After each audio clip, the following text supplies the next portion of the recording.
Hello, and today we will continue the topic of Kegel exercises. Without any doubt, keeping your pelvic floor muscles in tone is the step number one you should do on your way to lasting longer.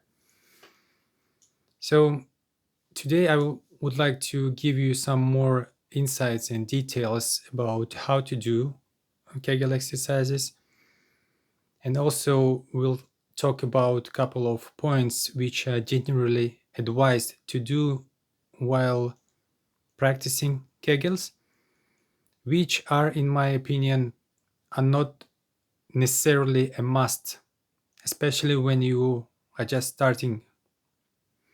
So, one of those tips or advices is to draw your penis in when you do Kegels.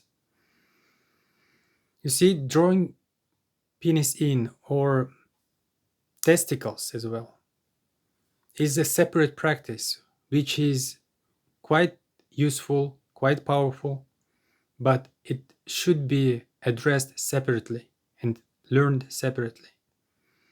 I will make a video about this at some point later. So do not make it overcomplicated. Do not concentrate on this aspect of drawing your penis or testicles in. Just try to concentrate to create awareness, to create neuromuscle connection in the area of perineum muscles by simply squeezing them. You can do these advanced steps at a later stage once you are more confident and have more control over the muscles. Another advice that I see is given is squeezing the legs. Again, this is something that overcomplicates the whole practice of Kegel exercises, in my opinion. Squeezing legs actually creates an extra tension which you do not want to do. The goal of Kegel exercises is only to tone up your muscles and or so that you would be able to relax them. So squeezing legs may be marginally useful, but again, they are not must. You don't have to worry about it. Then, quite often it is said to do exercises, Kegel exercises, while seated. This is a good starting point because in seated position, it is easier for you to isolate the muscles of pelvic floors.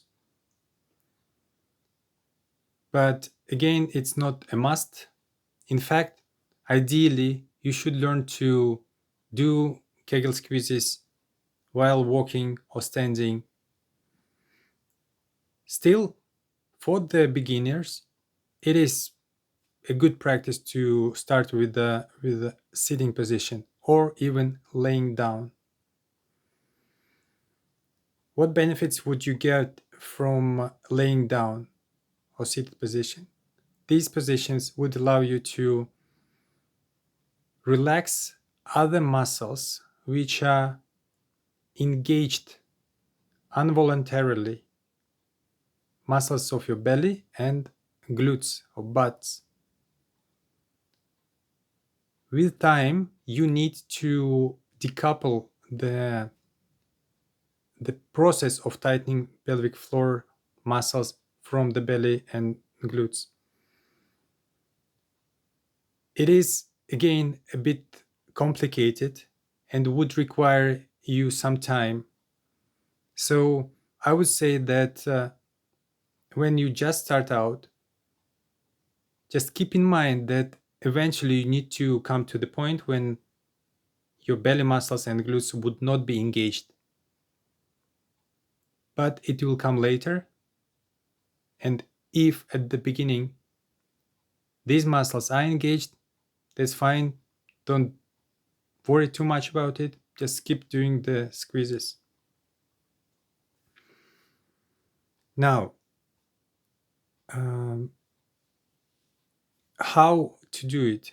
And one advice again about for the beginners: when you just start practicing, you need to start squeezing very slowly and gradually, because these muscles are short muscles, and you most likely have not been using them sufficiently for very, very long time, if at all. They are sort of tender muscles, and it is very easy to overtrain them.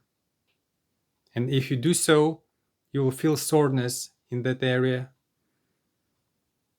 And if it happens that you have overtrained them, you would have to let your muscles rest for about 1 or 2 weeks to completely recover them. So, what is the pace that you should aim for?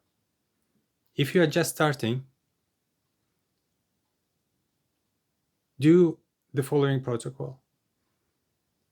There are two squeezes, basically: one short type and second long type. Short type is when you squeeze for a second and then release. And long type, you squeeze and hold for about 5 seconds. So both of these exercises you would start doing at the count of 10. So 10 short squeezes, and after that, giving a minute or two for your muscles to rest. Long squeezes. Just to give an example, I will show it with my fist. When I do short squeeze, this is how it looks. I squeeze and release. Squeeze and release. In this way, you do 10 repetitions. The long ones would be like I squeeze and release. I squeeze and release. You may also play with a different level of tenseness in both of these exercises. You can squeeze very hard or lightly. You just play with one approach or another. And this would again allow you to build more neuromuscular connections and create more awareness. So these are my tips for today. I'll probably share more tips about Kegel exercises at a later stage, so stay tuned.